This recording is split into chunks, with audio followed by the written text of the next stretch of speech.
저는 올해 65입니다. 평범한 아내이자 엄마였고 지금도 그저 평범하게 살아가고 있습니다.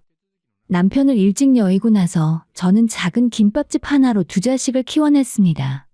새벽같이 일어나서 장을 보고 밤늦게까지 설거지를 하던 그 시간들이 이제는 아득하게 느껴지네요. 딸아이는 어릴 때부터 야무졌습니다. 학교에서 돌아오면 김밥집 일을 거들었고 집안일을 도와주는 것도 당연하게 여겼죠. 공부도 스스로 알아서 했고 대학도 장학금을 받아가며 다녔습니다. 그 아이는 저를 한 번도 힘들게 한 적이 없었어요. 엄마 나는 괜찮아. 엄마가 더 쉬어야 해. 딸은 늘 이런 말을 했습니다. 그러다 대학 졸업 후에 미국인 남자를 만나 결혼을 했고 지금은 미국에서 안정적으로 살고 있습니다. 멀리 있어도 자주 안부를 묻고 명절 때마다 송금을 해주려고 하는 그 마음이 고마웠습니다. 반면 아들은 딸과는 정반대였어요. 학교 다닐 때도 공부보다는 친구들과 어울리기 바빴고 대학도 지방대학을 겨우 들어갔다가 중퇴했습니다. 워낙 끈기가 없다 보니 취직을 해도 오래 다니지 못했고 늘 뭔가 새로운 일을 해보겠다며 제게 돈을 요구했습니다. 엄마, 이번엔 진짜야. 친구가 장사 같이 하자는데 2천만 좀 있으면 대박 날 수 있어. 아들, 엄마가 돈이 있어봐야 얼마나 있겠니? 그냥 직장 다니면서 차근차근 모으는 게 낫지 않을까? 아, 엄마는 그렇게 살면 평생 이렇게 사는 거야. 나는 크게 한번 해보고 싶다고. 그렇게 몇 번을 내어줬습니다. 떡볶이 장사, 치킨집, 온라인 쇼핑몰. 하나같이 오래가지 못했습니다. 돈은 돈대로 들어가고 아들은 번번이 실패했죠. 그래도 저는 아들을 원망하지 않았습니다. 엄마니까요. 자식이 힘들어하는데 외면할 수가 없었습니다. 딸아이가 미국에서 전화를 걸어올 때마다 걱정했어요. 엄마, 오빠한테 또 돈 줬어? 그렇게 계속 주다 보면 오빠는 절대 정신 못 차려. 괜찮아. 네 오빠도 곧 철들 거야. 엄마, 노후 준비는 하고 있는 거야. 걱정 마라. 엄마는 아직 건강하고 가게도 있잖니? 딸의 목소리에는 늘 안타까움이 묻어 있었지만 저는 그저 웃으며 넘겼습니다. 자식이 잘 되는 게 부모의 기쁨 아니겠습니까? 아들도 언젠가는 자리를 잡을 거라고 그렇게 믿고 있었습니다. 35이 된 아들이 드디어 결혼하겠다고 했을 때 저는 안도했습니다. 이제 철이 들겠구나. 가정을 꾸리면 책임감도 생기겠지 싶었죠. 하지만 결혼 준비를 하면서도 물론 돈이 필요했습니다. 전세금과 예식비용, 살림장만. 돈이 하도 들길래 저는 살던 집을 팔고 전세로 옮길까 고민했지만 그래도 노후 대비로 집 한 채는 있어야 한다는 딸의 간곡한 부탁에 집은 건드리지 않았습니다. 엄마 정말 고마워. 우리 잘 살게. 결혼식 날 아들의 그 말을 믿었습니다. 이제는 제 손을 떠나서 스스로 잘 살아가겠지. 저는 그렇게 생각하며 작은 김밥집을 계속 운영했습니다. 그게 제가 할 수 있는 전부였으니까요. 아들이 결혼하겠다고 했을 때 솔직히 저는 반신반의했습니다. 그동안 여자친구가 생겼다가도 오래가지 못했거든요. 그런데 이번엔 달랐습니다. 아들이 직접 여자를 데리고 왔을 때 저는 조금 놀랐습니다. 엄마, 소개할게. 내가 결혼하고 싶은 사람이야. 며느리가 될 그 여자는 외모도 단정하고 말투도 공손했습니다. 첫인상은 나쁘지 않았어요. 예쁘장하게 생긴 데다 웃는 얼굴도 밝았습니다. 어머님 처음 뵙겠습니다. 잘 부탁드립니다. 그래, 반갑구나. 우리 아들 잘 부탁한다. 저는 속으로 안도했습니다. 이 정도면 괜찮은 짝을 만난 거 아닌가 싶었죠. 하지만 본격적으로 결혼 이야기가 나오면서 상황은 조금씩 달라지기 시작했습니다. 양가 상견례 자리에서 상대편 부모님, 특히 안사돈의 태도가 심상치 않았습니다. 식사를 하는 동안 우리 집 형편을 은근히 떠보는 질문들이 이어졌어요. 댁에서는 어떤 일 하세요? 아, 저는 작은 김밥집 하나 운영하고 있습니다. 아, 그러시군요. 아드님은 지금 직장이 안정적이신가요? 지금은 장사 준비 중입니다. 곧 자리 잡을 거예요. 안사돈의 표정이 미묘하게 변했습니다. 그리고 노골적으로 말을 꺼내더군요. 요즘 결혼하면 집은 기본 아닙니까? 우리 딸이 시집 가는데 최소한 전세라도 마련해 주셔야죠. 아, 그건 제가 최선을 다해 보겠습니다. 최선을 다한다는 게 구체적으로 어느 정도인지 알아야 우리도 안심하고 딸을 보내죠. 우리 딸이 얼마나 귀한 몸인데요. 결혼도 하기 전부터 집 이야기와 돈 이야기가 먼저 나왔습니다. 저는 불편했지만 아들이 원하는 결혼이니 어쩔 수 없다고 생각했습니다. 결국 제가 모아둔 돈을 털어 전세금을 마련해줬고 예식 비용과 살림 장만까지 대부분 제가 부담했습니다. 그 소식을 들은 딸아이가 미국에서 걱정스러운 목소리로 영상통화를 걸어왔습니다. 엄마 진짜 그렇게까지 해줘야 돼. 오빠는 맨날 엄마한테만 기대잖아. 괜찮아. 결혼은 한 번뿐이고 엄마가 도와줄 수 있을 때 도와줘야지. 그래도 엄마 집은 절대 건드리면 안 돼. 약속해. 그건 엄마 노후 자금이야. 알았어. 걱정 마라. 결혼식은 소박하게 치러졌습니다. 아들은 면목 없어하는 표정으로 제게 말했습니다. 엄마, 정말 고마워. 우리 이제 열심히 살게. 엄마 신경 쓰지 말고 우리도 이제 알아서 할게. 그래, 잘해라. 며느리한테 잘해주고. 당연하지. 걱정 마. 결혼 후에 아들 부부는 제가 얻어준 신혼집에 자리를 잡았고 아들은 며느리와 함께 작은 카페를 열었습니다.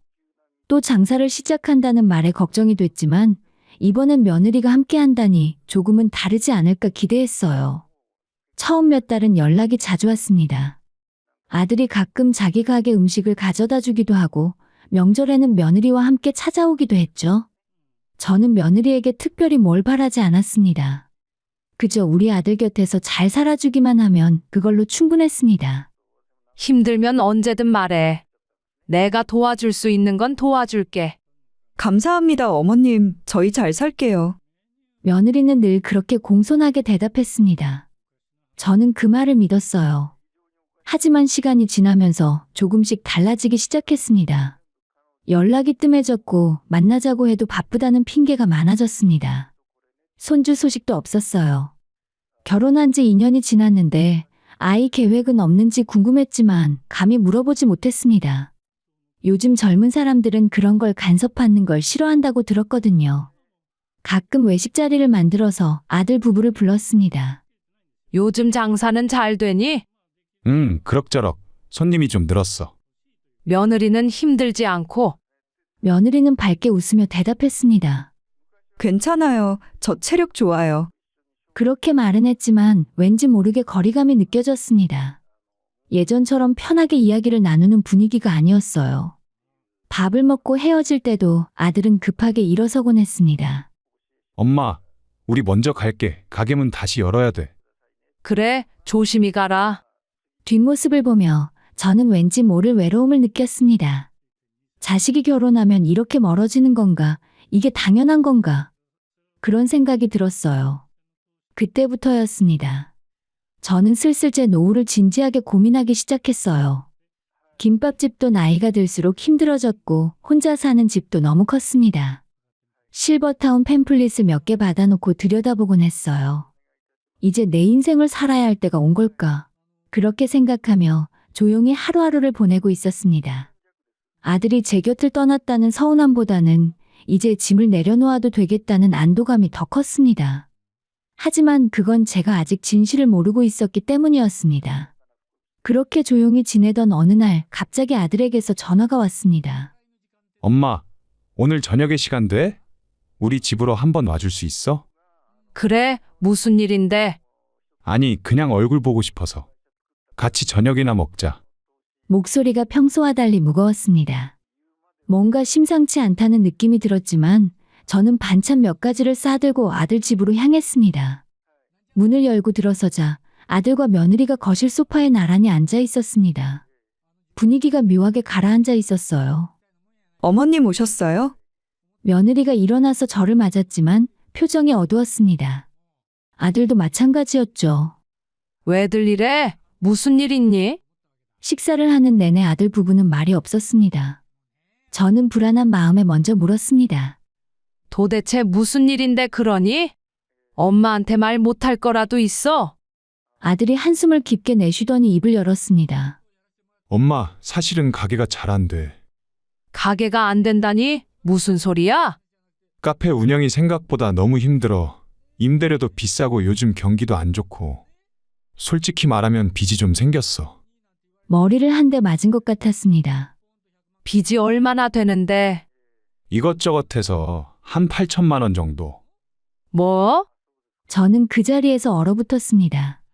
8천만 원이라는 돈이 얼마나 큰 돈인데 그걸 어떻게 빌렸단 말입니까? 며느리가 눈물을 글썽이며 끼어들었습니다. 어머님, 저희도 정말 최선을 다했어요. 하루 종일 가게에 붙어 있었고 주말도 없이 일했는데 위치가 안 좋았나 봐요. 손님이 계속 줄어들어서. 그래서 지금 어떻게 하려고 그러니? 아들이 테이블 위에 서류 몇 장을 꺼내 놓았습니다. 엄마, 내가 알아봤어. 역세권에 괜찮은 상가 하나 나왔는데 거기 들어가면 무조건 대박이야. 위치가 진짜 좋거든. 월세 내면서 장사하면 답도 없고 이참에 상가를 사는 게 어떨까? 상가 가격이 얼마나 되는데? 7억 정도 해. 뭐? 7억? 너 미쳤니? 그 돈을 어디서 구한다고? 아들이 저를 똑바로 쳐다봤습니다. 그 눈빛에서 저는 이미 답을 알아챘습니다. 엄마 집을 팔면 돼. 순간 숨이 턱 막혔습니다. 너 지금 무슨 소리 하는 거야? 엄마 들어봐. 엄마 집이 지금 시세로 5억 정도 하잖아. 거기다 내가 대출 좀 받고 엄마가 좀만 보태주면 7억 만들 수 있어. 그리고 상가 사서 장사하면 월세 안 내도 되니까 그 돈으로 대출 이자 갚고 남아. 나중엔 그 상가 값도 오를 거고. 그 집은 엄마가 평생 모아서 산 집이야. 그게 엄마 노후 대비라고. 며느리가 제 손을 잡았습니다. 저희도 어머님이 걱정돼요. 어머님 혼자 그 큰 집에서 사시는 것도 위험하잖아요. 차라리 저희랑 같이 사시면 어때요? 같이? 네, 어머님, 저희 집에서 같이 살면 되죠. 저희가 어머님 모시고 살겠습니다. 어머님 연세도 있으시고 혼자 사시다가 아프시기라도 하면 어떡해요.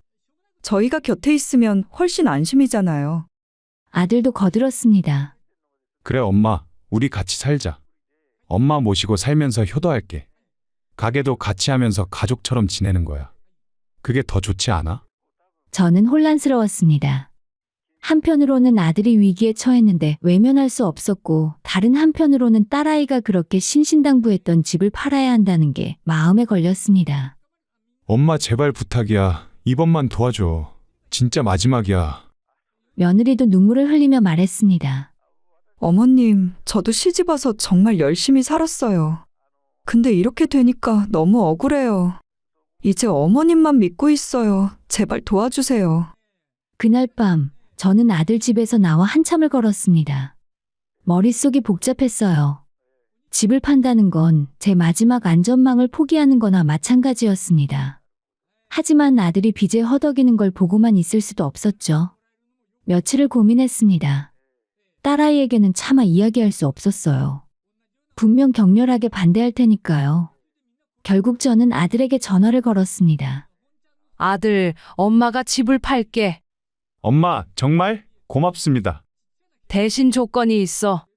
너희 장사 잘 돼서 자리 잡으면 나중에 엄마 실버타운 들어갈 돈은 꼭 챙겨줘야 해. 당연하지. 걱정 마 엄마. 이번엔 진짜 잘 될 거야. 엄마한테도 꼭 보답할게. 며느리도 전화기 너머로 밝은 목소리로 말했습니다. 어머님 정말 감사합니다. 어머님 은혜 평생 잊지 않을게요. 저희가 꼭 잘해서 어머님 편하게 모실게요. 그 말을 믿고 싶었습니다. 자식이 다시 일어설 수 있다면 이 정도 희생은 할 수 있다고 그렇게 스스로를 설득했습니다. 저는 곧바로 집을 금매로 내놓았습니다. 조금이라도 빨리 팔아서 아들을 도와야 한다는 마음뿐이었어요.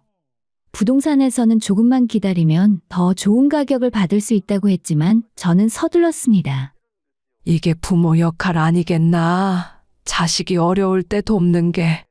그렇게 스스로를 다독이며 저는 계약서에 도장을 찍었습니다.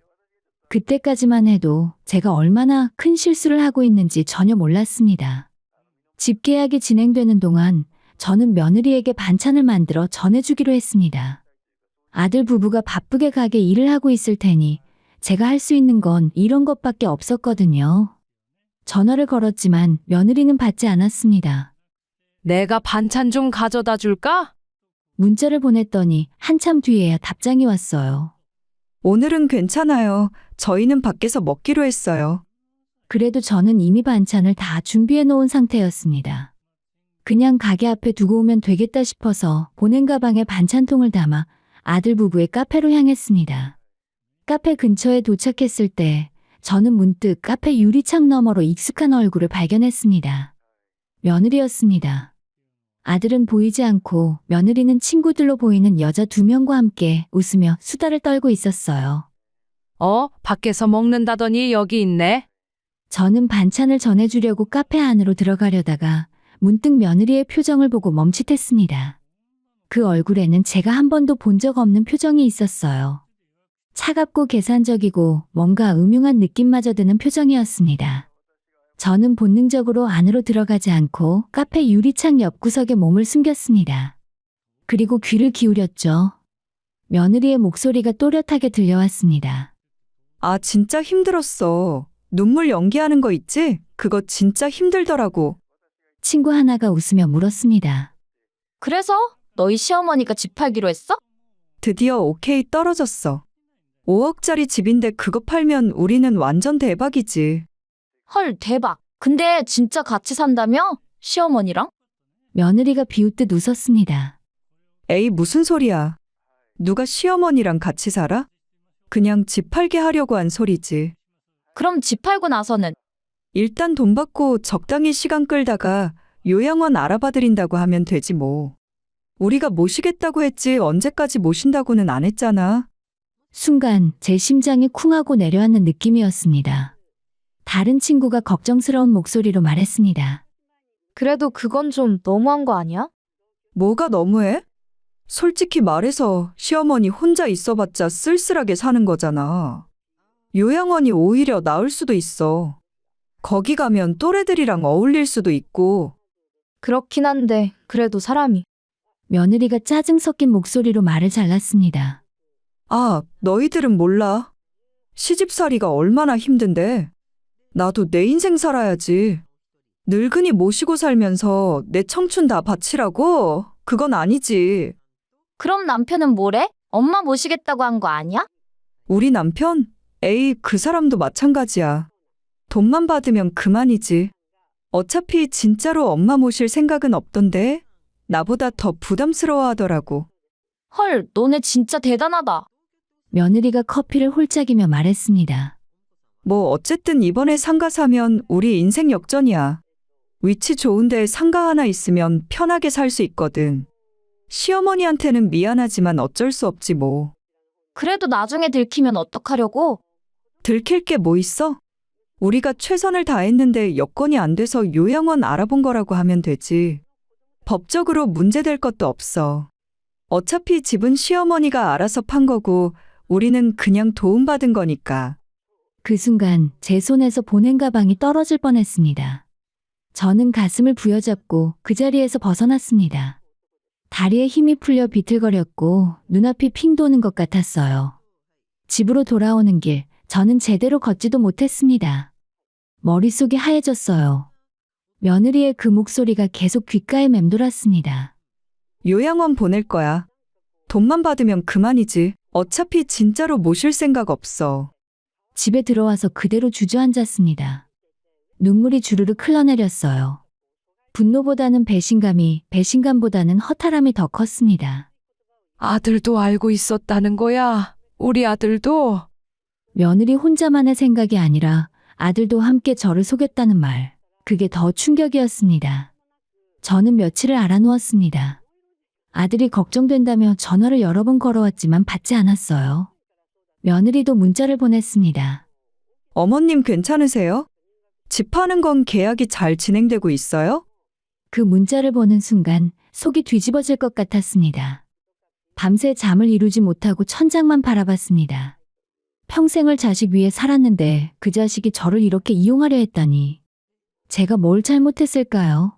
너무 많이 줬을까요? 아니면 너무 쉽게 믿었을까요? 딸아이의 목소리가 떠올랐습니다. 엄마, 오빠한테 계속 주면 오빠는 절대 정신 못 차려. 딸의 말이 맞았습니다. 저는 아들을 망쳤어요. 너무 많이 주고 너무 쉽게 용서하고 너무 맹목적으로 믿었습니다. 사흘째 되는 날 저는 침대에서 일어나 거울을 봤습니다. 헬쑥하게 마른 제 얼굴이 낯설게 느껴졌어요. 그리고 그 순간 마음을 단단히 먹었습니다. 이제 그만 더 이상 당하지 않겠어. 저는 떨리는 손으로 휴대폰을 들고 부동산에 전화를 걸었습니다. 여보세요. 저 며칠 전에 집 매물 내놓은 사람인데요. 죄송하지만 매물을 취소하고 싶습니다. 아, 네? 그런데 이미 관심 있는 분들이 몇 분 계신데. 괜찮습니다. 그냥 취소해 주세요. 제가 마음을 바꿨어요. 전화를 끊고 나니 처음으로 마음이 조금 편해지는 것 같았습니다. 이제 해야 할 일은 명확했습니다. 아들과 며느리에게 제가 더 이상 호락호락한 사람이 아니라는 걸 보여줘야 했습니다. 그리고 무엇보다 제 남은 인생은 제가 지켜야 했습니다. 매물을 취소한 다음 날, 저는 곧바로 변호사 사무실을 찾아갔습니다. 제 재산을 정리하고 딸에게 증여할 준비를 해야 했습니다. 그럼 확실하게 결정하신 겁니까? 아드님 몫은 전혀 남기지 않으시겠다는 거죠? 네, 확실합니다. 제 재산은 제가 처분할 권리가 있지 않습니까? 물론입니다. 다만 나중에 분쟁의 소지가 있을 수 있어서 여쭤본 겁니다. 괜찮습니다. 이미 아들에게는 충분히 줬어요. 결혼 자금, 사업 자금, 비탄감, 이제 더 줄 건 없습니다. 저는 집을 제외한 예금과 적금을 모두 정리해서 딸에게 증여하기로 했습니다. 집은 나중에 제가 실버타운에 들어갈 때 처분해서 입주 비용으로 쓰고 남은 금액도 딸에게 주기로 마음먹었습니다. 미국에 있는 딸에게 영상통화를 걸었습니다. 딸, 엄마가 할 말이 있어. 무슨 일이야? 얼굴이 안 좋아 보여. 아니야, 괜찮아. 엄마가 결정한 게 있는데. 엄마 재산 일부를 네게 증여하려고 해. 갑자기 왜? 무슨 일 있어? 네, 걱정하지 마. 엄마가 생각 끝에 내린 결정이야. 네가 늘 엄마 걱정해줬잖니? 이제 엄마도 네 미래를 위해 뭔가 해주고 싶어. 딸의 눈에 눈물이 고였습니다. 엄마, 오빠한테 또 뭔가 있었지? 역시 딸은 눈치가 빨랐습니다. 저는 한숨을 쉬며 고개를 끄덕였습니다. 그래, 네 오빠가 엄마를 많이 실망시켰어. 자세한 얘기는 나중에 할게. 일단 서류 처리할 거니까 네 도장이랑 서류 좀 보내줘. 나 당장 한국 갈게. 일주일만 시간 줘. 아니야, 괜찮아. 엄마 혼자 처리할 수 있어. 하지만 딸은 듣지 않았고 결국 비행기표를 끊었습니다. 그 사이 아들에게서 전화가 빗발쳤습니다. 엄마, 왜 취소한 거야? 부동산에서 연락 왔어. 저는 침착하게 대답했습니다. 아들, 엄마 생각이 바뀌었어. 뭐? 갑자기 왜? 우리 상가 계약금 넣어야 하는데. 그건 네 문제야. 엄마는 집 안 팔아. 지금 장난해? 우리 약속했잖아. 약속? 어떤 약속? 같이 산다고 했잖아. 저는 차갑게 웃었습니다. 그래, 같이 산다고 했지. 근데 그게 진심이었니? 무슨 소리야? 아들, 엄마를 바보로 아니? 엄마가 다 알아. 전화기 너머로 아들이 당황하는 기색이 느껴졌습니다. 엄마, 무슨 이상한 소리 들은 거야? 누가 뭐라고 했어? 이상한 소리가 아니야. 내가 직접 들었어. 뭐를? 네 마누라가 친구들한테 하는 얘기 다 들었어. 너희 카페에서. 긴 침묵이 흘렀습니다. 엄마, 아들, 엄마 집 팔아서 돈만 받고 요양원 보낼 거였지? 아니야. 엄마, 그건 오해야. 내가 직접 귀로 들었는데 오해야? 어차피 시어머니 모실 생각 없다. 돈만 받으면 끝이다. 이게 오해니? 아들이 말을 잇지 못했습니다. 그리고 너도 알고 있었다며? 네 마누라 말대로 너도 나만큼이나 부담스러워했다고. 엄마 진짜 아니야? 내가 설명할게. 지금 집으로 갈게. 올 필요 없어. 내가 나중에 너희들을 부를 테니까 기다려. 저는 전화를 끊고 며느리에게도 문자를 보냈습니다. 오늘 저녁 7시에 우리 집으로 와라. 아들이랑 같이. 저녁 7시 초인종이 울렸습니다. 문을 열자 아들과 며느리가 불안한 표정으로 서 있었습니다. 어서 들어와, 앉아. 거실 소파에 마주 앉았습니다. 며느리는 눈치를 살피며 조심스럽게 입을 열었습니다. 어머님 무슨 오해가 있으신 것 같은데요. 저는 손을 들어 말을 막았습니다. 오해 아니야. 내가 너희 둘 다 똑똑히 봤어. 테이블 위에 서류 몇 장을 내려놓았습니다. 이게 뭐예요? 재산 증여 서류야. 네 동생한테. 아들의 얼굴이 하얗게 질렸습니다. 엄마, 그게 무슨... 너희한테 줄 건 이제 없어. 내 남은 재산은 모두 네 동생한테 갈 거야. 며느리가 벌떡 일어섰습니다. 어머님, 그건 너무하신 거 아니에요? 저희가 뭘 잘못했다고요. 뭘 잘못했냐고? 네가 친구들한테 한 말을 내가 다 들었어. 며느리의 얼굴에서 혈색이 사라졌습니다. 그건 요양원 보낼 거였지? 돈만 받으면 끝이라고 했지? 아니에요. 그건 그냥 친구들한테 농담으로 한 거예요. 농담? 그래, 좋아. 그럼 지금 당장 나하고 같이 살 집 알아보자. 변호사한테 각서 공증까지 다 받아서 법대로 해보자고.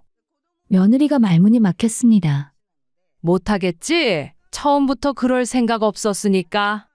아들이 끼어들었습니다. 엄마, 우리 진심이었어. 정말로.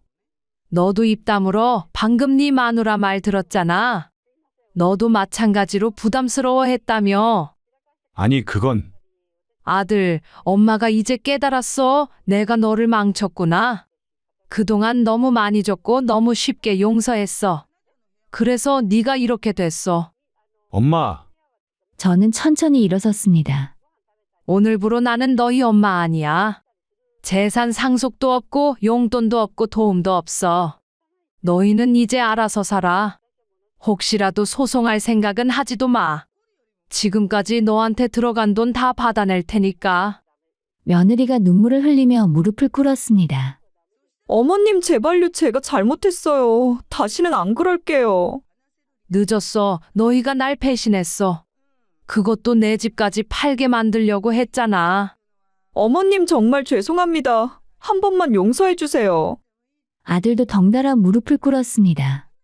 엄마 제발. 나 정말 잘못했어. 다시는 안 그럴게. 안 그럴게? 또 거짓말하는 거지. 이미 한 번 속았어. 두 번은 없어. 엄마, 나가. 당장 나가. 엄마, 제발. 나가라고 했어. 제 목소리가 커지자 두 사람은 어쩔 수 없이 일어섰습니다. 며느리는 계속 뒤돌아보며 빌었지만 저는 아예 현관문을 열어주고 단호하게 말했습니다. 다신 오지 마. 전화도 하지 마. 너희와는 이제 끝이야. 그렇게 두 사람을 쫓아내고 문을 닫는 순간 다리에 힘이 풀렸습니다. 하지만 후회는 없었어요. 이제야 제 인생을 살 수 있을 것 같았으니까요. 며칠 후에 딸이 한국에 도착했습니다. 딸은 저를 꼭 껴안으며 울었습니다. 엄마, 고생 많았어. 이제 엄마는 편하게 사셔야 해. 그래, 이제 나도 이제 내 인생 살 거야. 우리는 함께 실버타운을 알아보러 다녔습니다. 깨끗하고 조용한 곳, 제가 평화롭게 지낼 수 있는 곳을 찾았습니다. 그 사이 아들에게서 몇 번 연락이 왔지만 저는 받지 않았습니다. 이제 정말 끝이었습니다. 그렇게 딸과 함께 고른 실버타운에 입주한 지 이제 6개월이 지났습니다. 처음에는 낯설고 적응이 어려울까 걱정했지만 지금은 이곳이 제게 딱 맞는 곳이라는 걸 알게 됐습니다. 아침에 눈을 뜨면 큰 창문으로 햇살이 들어오는 것이 마음에 들어요. 항상 깨끗하게 정돈된 방, 불편함 없는 시설, 그리고 무엇보다 아무런 눈치 볼 필요가 없는 자유로움이 좋습니다. 호텔처럼 쾌적한 이곳에서 저는 비로소 노년의 제 인생을 살고 있습니다. 김 선생님, 오늘 점심 뭐 드실래요? 우리 같이 산책하고 식당 가요. 그래요. 좋아요. 이곳에서 만난 친구들과 어울리며 수다를 떨고 요가 수업도 듣고 가끔은 문화센터에서 그림도 그립니다. 평생 자식 뒷바라지만 하느라 제 취미가 뭔지도 몰랐는데 이제야 알아가고 있어요. 김 선생님은 자식분이 몇이에요? 딸 하나, 아들 하나요. 아이고, 좋겠네. 딸아들 남매면 든든하시겠어요. 저는 씁쓸하게 웃으며 대답했습니다. 딸은 든든하죠. 아들은 글쎄요. 더 이상 자세한 이야기는 하지 않았습니다. 이곳 사람들은 다들 각자의 사연이 있으니까요. 딸아이는 한 달에 한 번씩 영상통화로 안부를 묻습니다.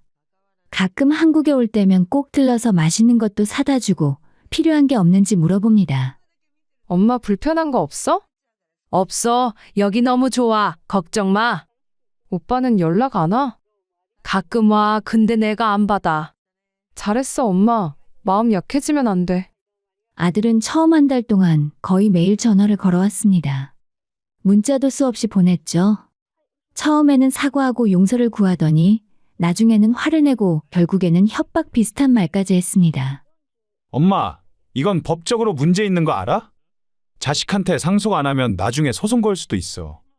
그 문자를 본 순간 제 선택이 옳았다는 걸 다시 한번 확신했습니다. 진심으로 반성하는 게 아니라 끝까지 재산만 노리고 있었던 거죠. 딸이 변호사를 통해 아들에게 법적 경고를 보냈습니다. 더 이상 어머니를 괴롭히면 법적 조치를 취하고 지금까지 빌려간 돈에 반환 소송을 시작하겠다고요. 그 이후로 아들의 연락은 뜸해졌습니다. 가끔, 정말 가끔 아들이 보고 싶을 때가 있어요. 어릴 적 제 손을 꼭 잡고 엄마 사랑해. 라고 말하던 그 아이가 떠오를 때가 있어요. 하지만 그건 이미 오래전 일입니다. 지금의 아들은 제가 아는 그 아이가 아니에요. 실버타운 로비에 앉아 창밖을 바라보다가 문득 여러 생각이 들었습니다. 제가 뭘 잘못했을까? 너무 많이 줬을까? 아니면 너무 만만하게 보였을까? 김 선생님, 무슨 생각을 그렇게 해요? 옆에 앉은 박 선생님이 물었습니다. 저는 한숨을 쉬며 말했습니다. 자식 생각이요. 자식 농사 참 어렵네요. 누가 아니래요.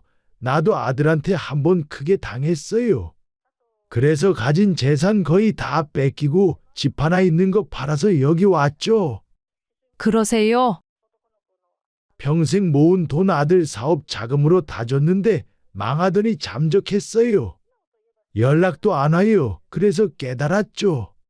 자식이라고 무조건 믿으면 안 된다는 것이요. 박 선생님의 말에 고개가 끄덕여졌습니다. 맞아요. 저도 이제야 깨달았어요. 그래도 선생님은 딸이 효녀라며 다행이에요.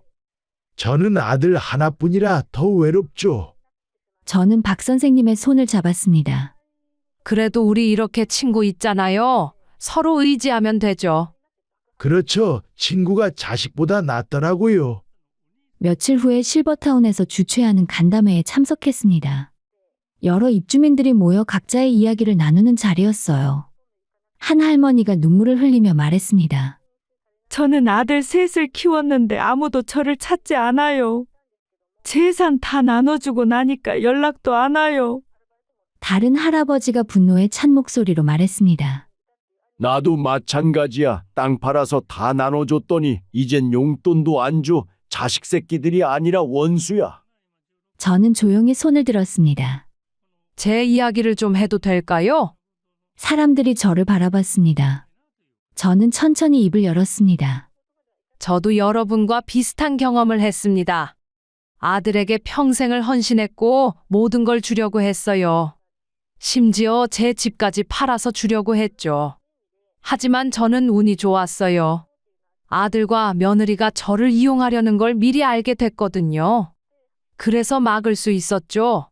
사람들이 한숨을 쉬었습니다. 그래서 제가 배운 게 있어요. 여러분께 꼭 말씀드리고 싶은 게 있습니다.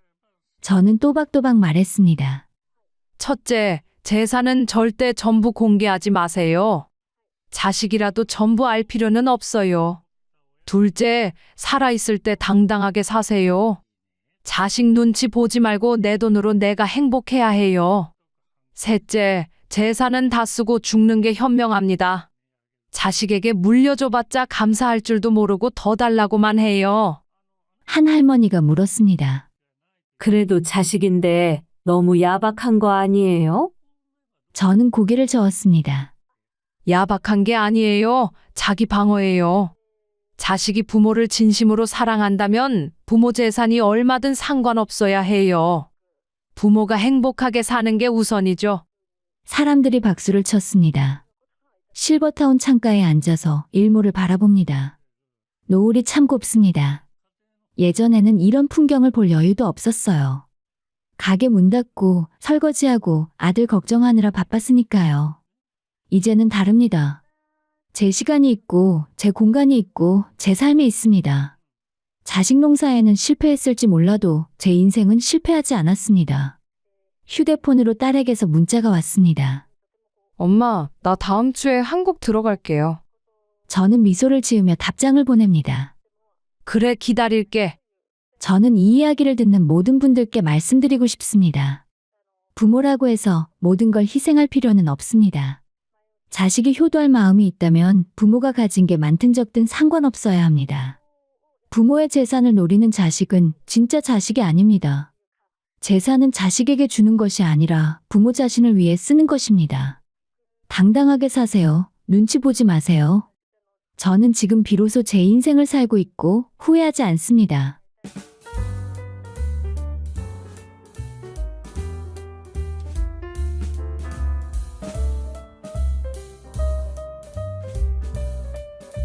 저는 서울에 살고 있는 40대 중반의 여성입니다.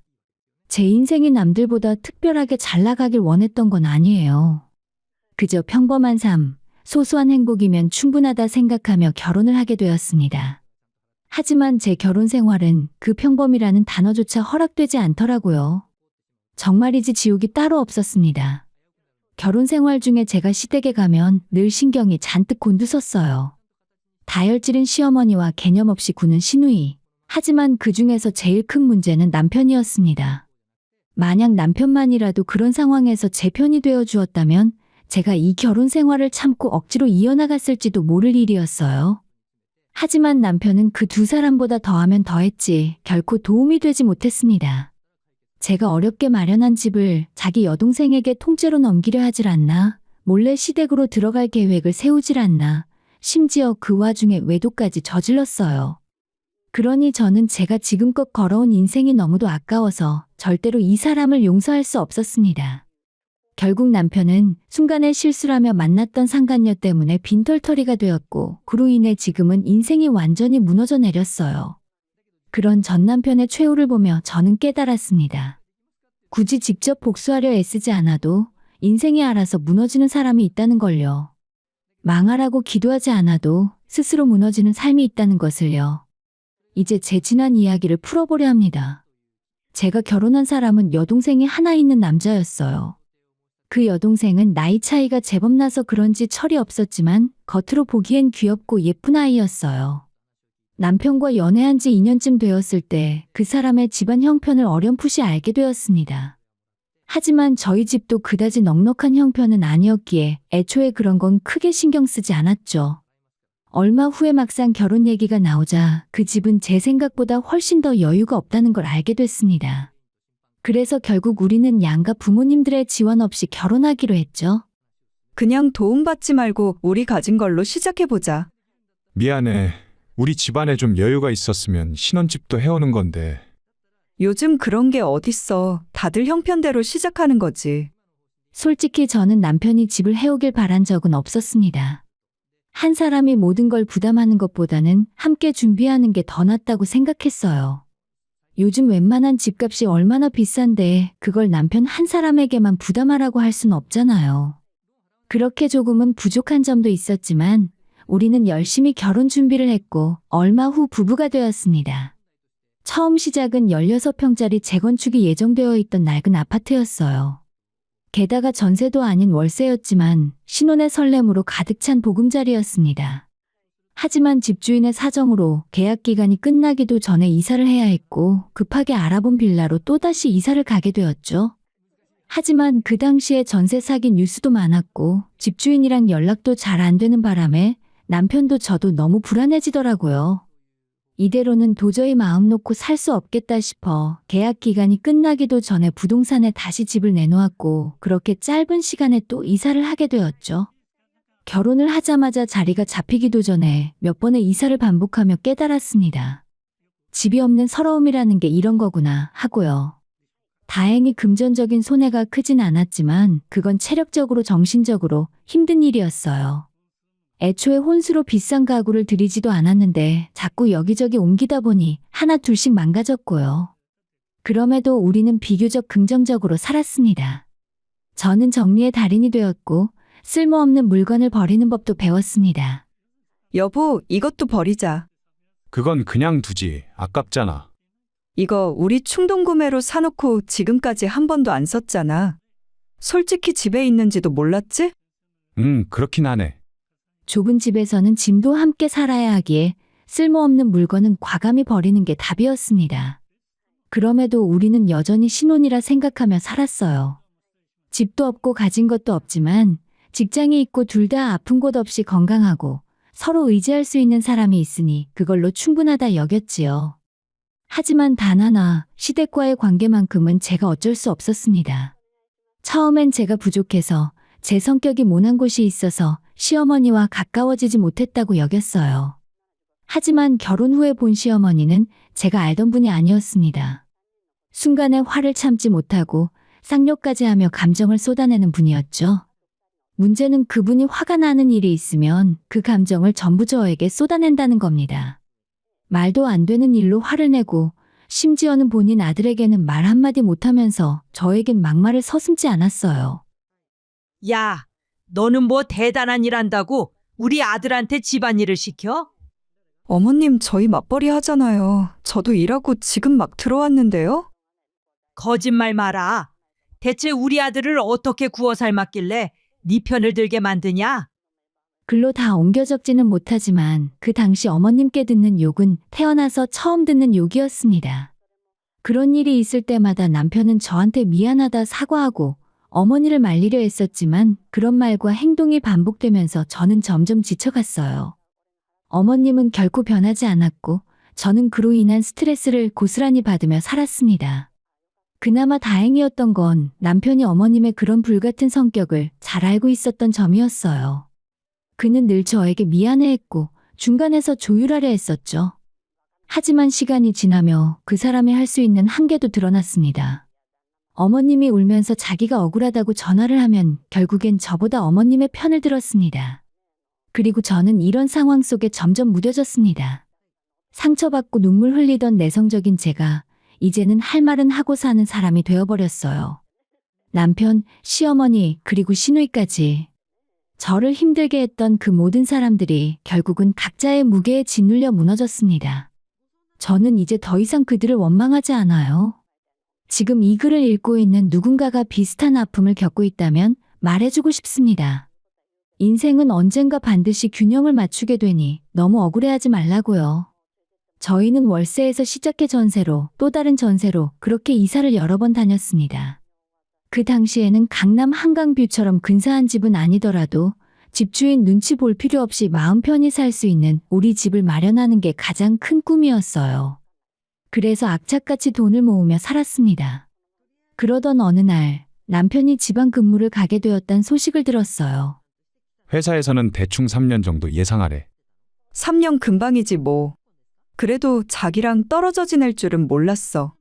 저는 서울에서 직장을 다니고 있었기에 남편과 함께 내려갈 수 없었습니다. 그래서 우리는 딱 3년만 떨어져 있어도 서로를 위해 견디자고 약속했죠. 그렇게 주말 부부가 되어 평일에는 각자의 회사에서 열심히 일을 했고 주말이 되면 남편이 서울로 올라오기도 하고 가끔은 제가 남편의 사택이 있는 지방으로 내려가기도 했습니다. 서로 바빠 주말에 얼굴을 못 보는 날이면 아쉽긴 했지만 그런 생활도 어느새 익숙해지더라고요. 저희보다 더 힘들게 사는 분들도 많겠지만 저 역시 정말 치열하게 살았습니다. 주식도 다른 투자하는 법도 몰랐고 사실 돈을 모두 잃을까 겁도 나서 애초에 시도조차 하지 못했어요. 그래서 오직 저축, 그것만이 저희 유일한 재테크 전략이었죠. 하지만 해가 갈수록 집값은 빠르게 오르는데 저축만으로 따라잡기엔 너무 벅찼습니다. 그래서 결국 부족한 금액은 대출을 받을 각오로 어떻게든 돈을 모아보자 마음먹었어요. 주변의 다른 친구들은 매년 해외여행도 다니고 골프도 치고 가족끼리 캠핑도 가고 그런 모습이 부럽기도 했지만 저는 당장 눈앞에 닥친 현실을 봐야 했습니다. 대중교통으로 출퇴근하고 연봉이 오르면 무조건 적금을 하나 더 들었어요. 하나 둘 만기되는 통장이 늘어날 때마다 뿌듯함이 밀려왔습니다. 물론 사람이다 보니 스트레스 풀 곳은 필요했어요. 그래서 저는 돈이 들지 않는 저만의 취미를 만들었습니다. 집 근처 도서관에서 책을 빌려 읽고 집 앞 공원에서 조깅을 하는 등 돈을 안 써도 행복할 수 있다는 걸 알게 되었죠. 결혼 전과 소비 습관도 완전히 달라졌습니다. 생필품은 아껴 쓰고 옷이나 화장품도 최소한만 구입했죠. 가방은 많아도 결국 드는 건 한두 개고 신발도 출근용 하나, 러닝화 하나면 충분했습니다. 그렇게 절약하다 보니 매달 저축 금액이 늘어났고 통장 속 숫자가 커질수록 희망도 커져갔어요. 누군가는 제게 그렇게까지 아끼며 살아야 하냐고 묻겠지만 저는 명확한 목표가 있었기에 할 수 있었습니다. 물론 사고 싶은 것도 먹고 싶은 것도 많았지만 참고 또 참았어요. 그리고 그렇게 참고 버텼더니 언젠가 반드시 보답을 해주더군요. 그런 와중에도 남편은 여전히 지방에서 지냈습니다.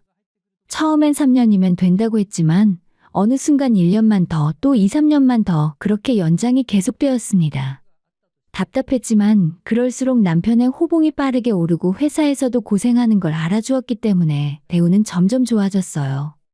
나름 연봉도 괜찮고 상여금도 잘 나오는 자리였기에 이직보다는 그냥 몇 년만 더 버텨보자고 마음먹었습니다. 남편은 주말마다 서울로 자주 올라왔고 평일에는 매일같이 영상통화를 하며 살았어요. 어느 금요일 저녁에는 남편이 몰래 집에 찾아와서 저녁상을 차려두고 저를 기다리고 있더라고요. 깜짝이야, 당신 언제 왔어? 오늘 낮에 도착했지. 회사에 반차 썼어. 자기 놀라게 하려고. 진짜 완전 감동이야. 그날은 오랜만에 연애 시절처럼 저녁을 먹고 맥주도 한 잔 마시고 손을 잡은 채 동네를 산책했습니다. 주말 부부로 몇 년이 지나서 혼자 사는 생활에 익숙해졌다고 생각했지만 그래도 남편이 곁에 있으니 확실히 사람이 사는 것 같았어요.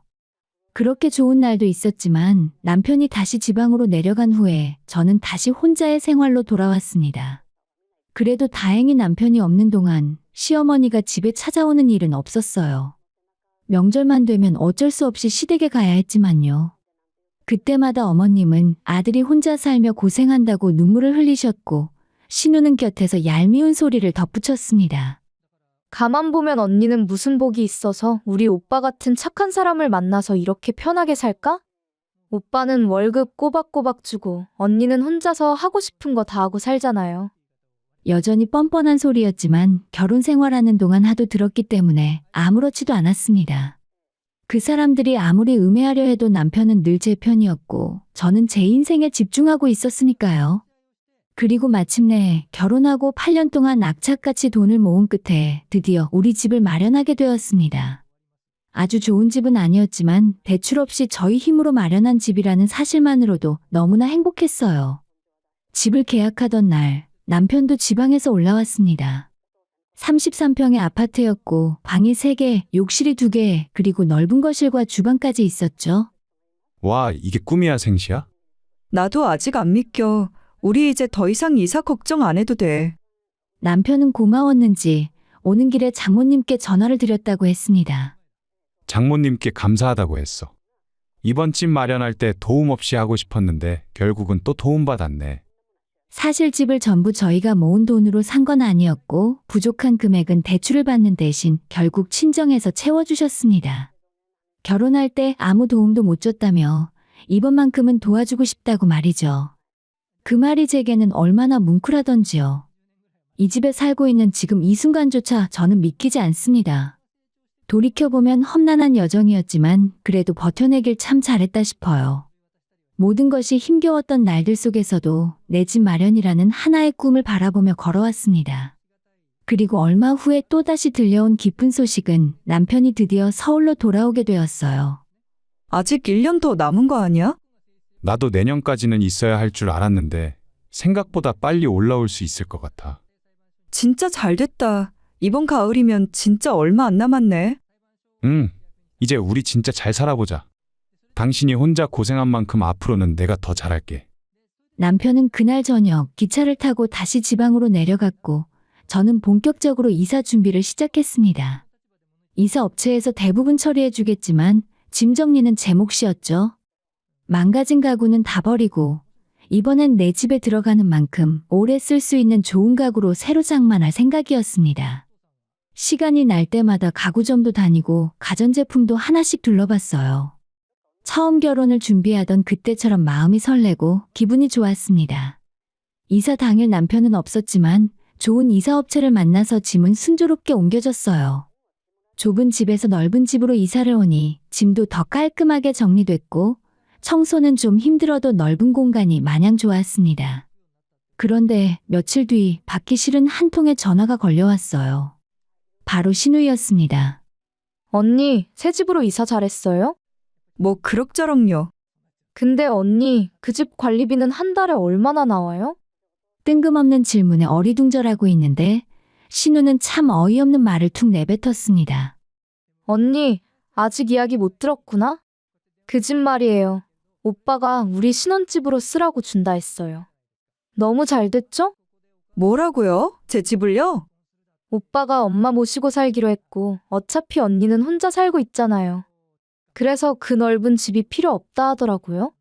난 언니가 허락한 줄 알고 전화해 본 건데. 어이가 없었습니다.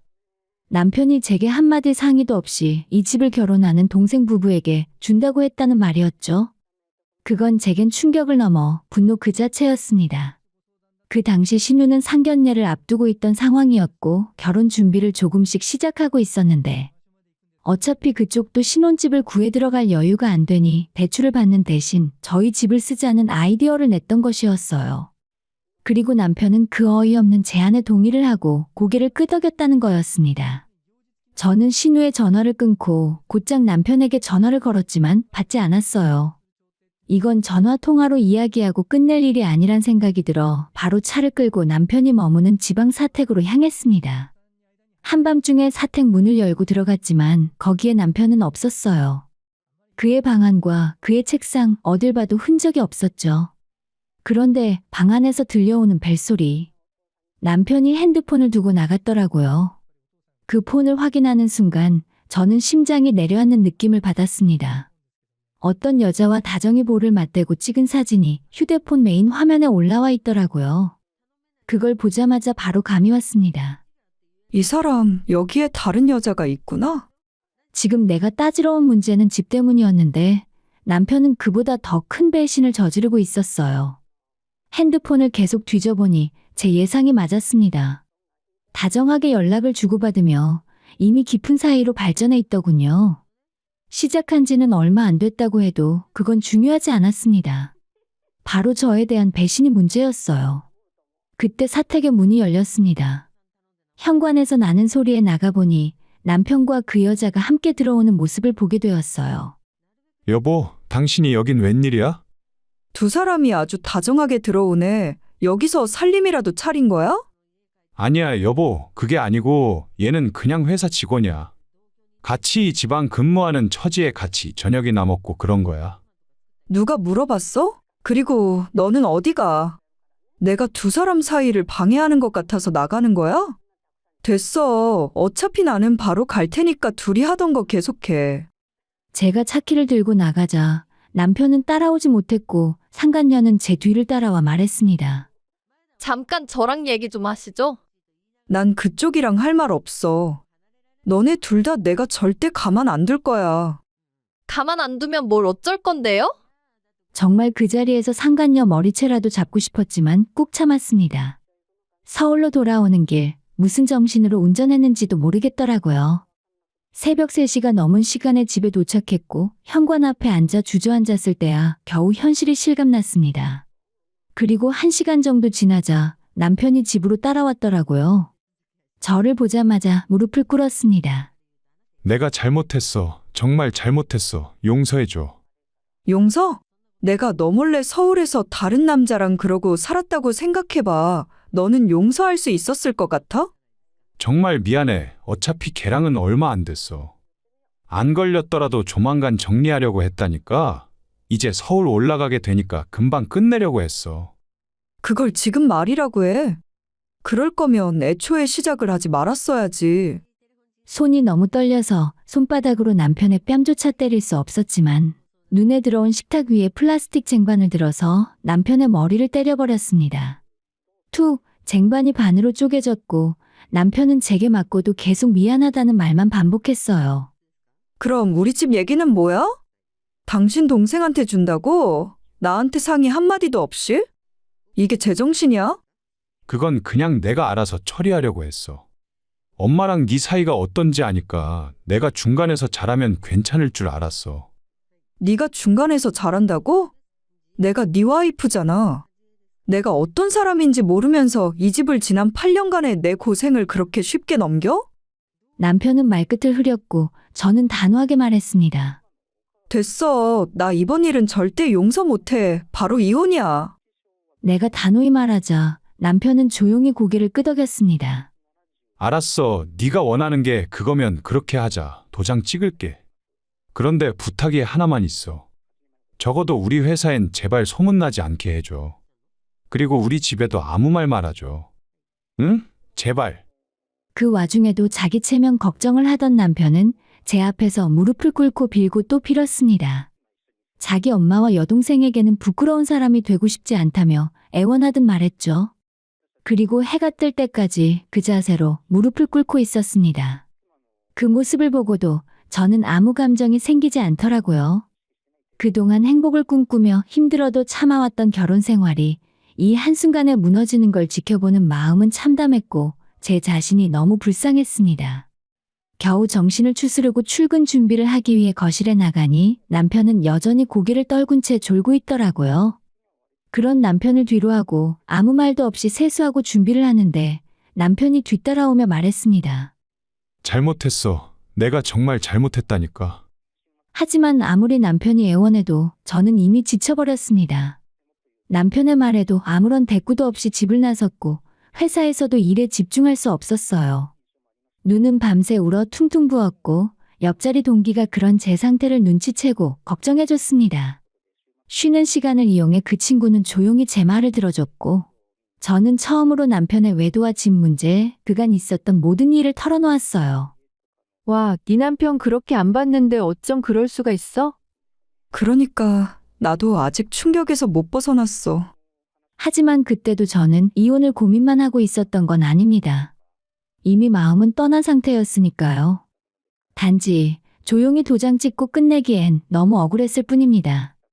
도둑처럼 뒤에서 저 몰래 집을 신우에게 넘기려 한 것도 나 몰래 다른 여자와 바람을 피운 것도 그 모든 게 하나로 엉겨서 가만히 나만 당하고 끝낼 순 없다는 마음이 강해졌습니다. 그날 저녁 퇴근하자마자 지하 주차장에 있는 남편 차에서 꺼낸 블랙박스 메모리 카드엔 두 사람이 차 안에서 웃고 떠들며 노는 모습이 고스란히 담겨 있더라고요. 지하 주차장에서 집으로 다시 올라오니 남편은 여전히 저를 기다리고 있었습니다. 왔어? 이제 퇴근하나 보네. 아직 안 내려갔네. 내가 지금 어떻게 가? 우리 아직 얘기 끝난 거 아니잖아. 혹시 너 우리 집엔 말 안 했지? 했으면 지금쯤 난 당신 엄마한테 머리채 잡혔겠지. 그제서야 남편이 물었습니다. 내가 어떻게 하면 되겠어? 말만 해. 네가 하자는 대로 다 할게. 그래서 저는 조용히 말했습니다. 그럼 각서라도 써. 재산 포기 각서. 남편은 처음엔 당황하더니 잠시 고민 끝에 결국 방으로 들어가 종이 한 장을 꺼내더군요. 그리고는 어떤 일이 있어도 이 집에 대한 권리를 주장하지 않겠다고 적었습니다. 그 다음 날 저는 남편과 함께 그 각서를 들고 변호사 공증을 받았고 집을 공동명의에서 제 명의로 변경했어요. 이제 당신이 원하는 대로 된 거 맞지? 앞으로 나 건드리지 마. 나도 그럼 아무 말 안 해. 알았어. 며칠 뒤 우리는 합의 이혼 서류를 법원에 제출했습니다. 아이도 없고 어차피 이제는 나눌 재산도 없었기에 절차는 빠르게 진행되었어요. 하지만 그게 끝이 아니었습니다. 곧이어 상간녀 소송을 준비하려던 찰나 오히려 상간녀가 저를 역으로 먼저 고소한 겁니다. 정말 기가 막힐 노릇이었죠. 이유는 협박과 명예훼손이었습니다. 지방사택에서 마주쳤을 때 제가 가만두지 않겠다고 말한 것이 협박으로 되었고 회사의 불륜에 대한 소문이 퍼진 걸 제가 퍼뜨렸다고 주장한 것이었어요. 심지어 제게 먼저 전화를 걸어서는 받을 거 다 받고 무슨 짓이야? 당신이 우리 사이 오해하고 가만두지 않겠다고 하더니 회사에 소문을 내? 이런 말들을 쏟아내고는 갑자기 전화를 끊었습니다. 웃긴 건 전 남편은 외도 사실을 인정했고 상간녀는 끝까지 우리는 아무 사이 아니었다고 우기고 있었다는 것이었죠. 그래서 저는 남편이 써준 각서를 증거로 내밀며 정식으로 상간녀에게 위자료 소송을 시작했습니다. 남편 차 블랙박스 영상, 핸드폰 메시지와 사진, 그리고 주변 동료들의 증언까지. 증거는 차고 넘쳤기에 소송이 어려울 게 하나도 없었죠. 그런데 상간녀보다 더 웃긴 사람이 하나 있었습니다. 바로 전 남편이었어요. 너 우리 회사에 알리지 않기로 했잖아. 그래서 내가 각서까지 썼는데. 나 지금 얼굴 들고 회사 다니지도 못한다고. 그럼 그쪽에서 날 고소하지 말든가. 내가 건드리지 말랬잖아. 그 여자가 먼저 날 고소했어. 그럼 나도 맞대응해야지. 그렇게 서로 책임을 미루던 전 남편은 결국 재산분할 청구 소송까지 걸었습니다. 이혼 후에도 일정 기간 안에는 재산분할이 가능한데 우리가 이혼한 지 얼마 되지 않아 가능했던 것이었어요. 그리고 나서 저에게 문자를 하나 보냈습니다. 너 사람 잘못 건드렸어. 그따위 각서가 법적 효력이 있는 줄 알아? 집 절반은 내 거니까 그렇게 알아.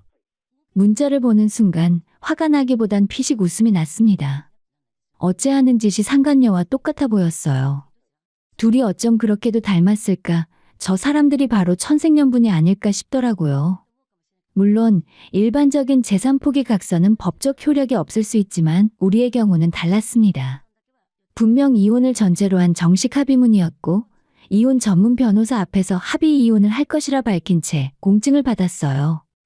양측이 명확히 동의한 바 있었기에 법원에서도 그 효력을 인정해 주었습니다. 그럼에도 전 남편은 법정에서 구질구질하게 말하더군요.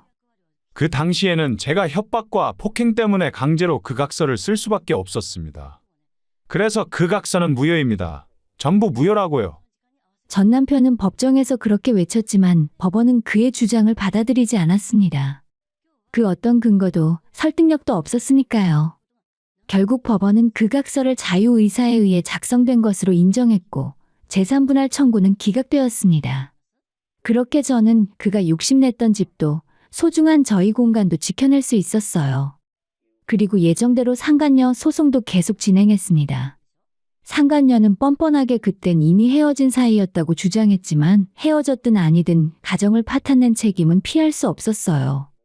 그녀는 유부남이라는 걸 알면서도 멈추지 않고 행동했고 저는 이미 그 모든 증거를 차곡차곡 모아두었죠. 덕분에 조정은 오래 걸리지 않았고 너무나도 쉽게 위자료 판결이 났습니다. 소송 비용 역시 상간녀가 모두 부담하게 되었죠. 판결 후 제 변호사님은 마지막 재판정에서 조용히 이렇게 말했습니다. 이번 판결로 인해 그동안 억울했던 마음이 조금이라도 가셨으면 합니다. 그 말을 듣는 순간 묵직하게 가라앉아 있던 제 속이 조금은 풀리는 느낌이 들었어요. 하지만 겨우 여기서 끝은 아니었습니다.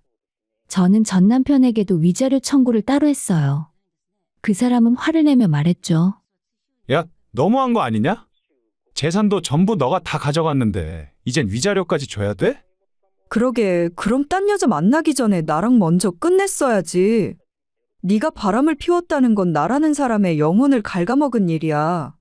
그걸 겨우 이런 푼돈으로 갚을 수 있다고도 생각하지 않아.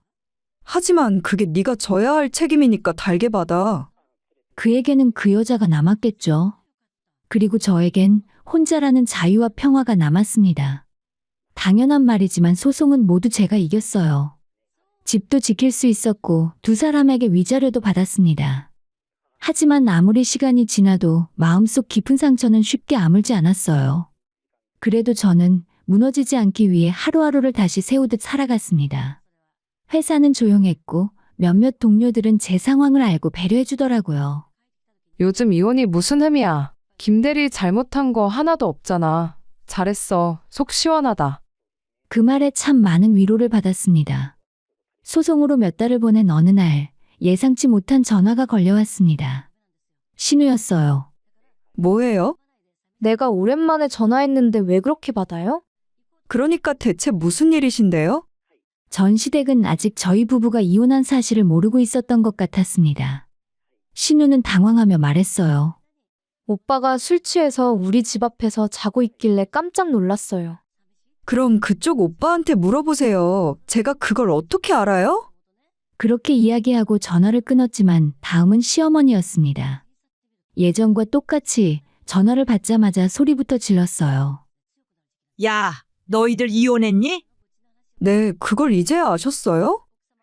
누가 그딴 이혼 허락했어? 네가 뭔데 우리 아들 인생을 망쳐? 인생을 망치다뇨. 바람핀 건 어머님 아들이에요. 그 여자를 며느리로 삼으시든 이젠 제가 알 바 아니에요. 그날 밤 전 시어머니와 신우는 저희 집까지 찾아와 소란을 피웠습니다.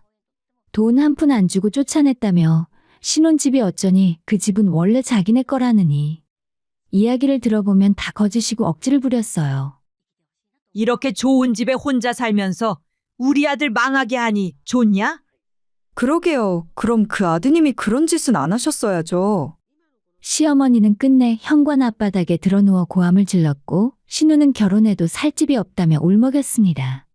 아무리 돌아가라 해도 들어먹지 않으니 결국 경찰이 출동했어요. 제가 아니라 아래층에서 소음 신고를 했던 거죠. 경찰 2명이 도착했고 시어머니와 신우는 경찰에 의해 끌려나갔습니다. 그 모습을 보고 처음으로 마음이 시원하다는 감정을 느꼈어요. 시어머니가 난동을 부린 이유는 따로 있었습니다. 전 남편이 상간녀에게 정리하자고 했더니 그녀가 몰래 남편이 사는 집에 들어가서 비싼 예물 시계와 남편의 금 목걸이, 현금까지 몽땅 훔쳐 달아났다 하더라고요. 이미 2사람 모두 회사에 퍼진 소문 때문에 일을 그만두고 실업자가 된 상황에서 돈이 궁해버린 일 같았어요. 그 충격에 전 남편은 빈털터리가 되어 시댁으로 향했고 현관문 앞에서 술에 취해 자고 있던 걸 신우가 발견했던 거죠. 저에겐 화풀이 하러 왔지만 그건 더 이상 제 몫이 아니었습니다. 그 후로 시댁 사람들과는 다시 마주할 일이 없었어요. 하지만 어느 날 전 남편에게서 뜬금없이 전화가 걸려왔습니다. 너 때문에 나 요즘 죄악한 2교대 공장 다닌다. 연봉도 얼마 안 돼. 그게 왜 나 때문이야? 그게 나랑 무슨 상관이 있지? 우리 연애 기간까지 합치면 대체 몇 년을 만났지? 그래도 가끔은 나 생각나지 않아? 전혀 당신 생각할 시간이 어디 있어. 나 살기도 바쁜데. 너 혹시 남자 생긴 거야? 전화도 잘 안 받고? 그건 네가 알 바 아니고 나한테 다시 연락하면 스토커로 신고할 거야. 그리고 너 얼마 전에 담배 피며 내 집 앞에 있었지?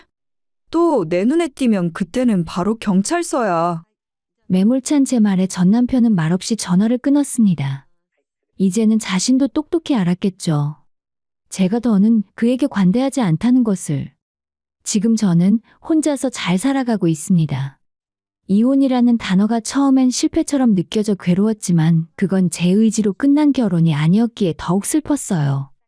하지만 시간이 흘러 그 슬픔도 점점 옅어졌습니다. 이제는 다시 일상으로 돌아와 하루하루를 온전히 제 것으로 채우며 살고 있어요. 친정에 자주 가서 부모님과 시간을 보내고 퇴근 후엔 운동도 열심히 하고 책도 많이 읽습니다.